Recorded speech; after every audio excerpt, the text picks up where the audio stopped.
pessoal, a gente está aqui num lote de tourinhos e o objetivo agora é falar sobre seleção de reprodutores, seja para um repasse, seja para a sua fazenda de leite.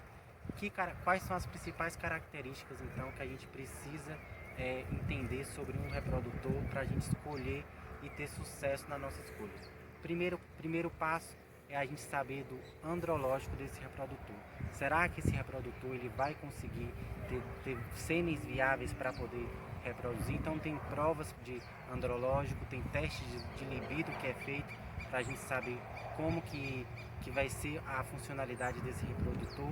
A outra característica que a gente deve observar nesses reprodutores são a aparência física desses animais, o que a gente vai buscar nessa morfologia para a gente colocar dentro do nosso rebanho, quais são as características que ele vai levar e melhorar dentro do nosso rebanho. Então, essas características morfológicas são muito funcionais e a gente deve levar em consideração.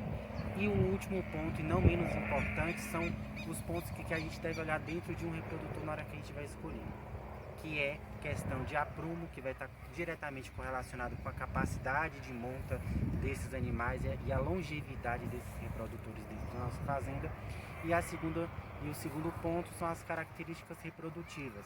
Masculinidade desse indivíduo, que é uma característica que deve ser levada em consideração, pois vai estar afetando toda a parte hormonal desses reprodutores. Então, macho ele precisa ter cara de macho. E características reprodutivas de umbigo e perímetro torácico, que são perímetro escrotal, que são características que devem ser levadas em consideração. Quando a gente vai falar em reprodutor, a gente tem que pensar justamente na sua idade adulta e na sua progênie. Então, as características de um reprodutor que devem ser mais avaliadas é a sua força, principalmente forças de aprumo. Que a gente pensa num sistema extensivo, a gente quer esses reprodutores para cobrir a campo. Então a gente, quando vai olhar reprodutores na escolha e na determinação, os pontos que vão determinar essa compra desses reprodutores, a gente além da genética desse indivíduo, conhecer pai, conhecer mãe, as características morfológicas que esse reprodutor tem, que possivelmente ele vai passar para a sua progênie. Então, a força de aprumo é muito importante, a qualidade dos seus aprumos, tanto anteriores como posteriores, assim como aparelho reprodutor. A gente tem que pensar no prepúcio e no umbigo bem direcionado, bem corrigido, para denotar uma longevidade para esse reprodutor, que garanta também progênies boas.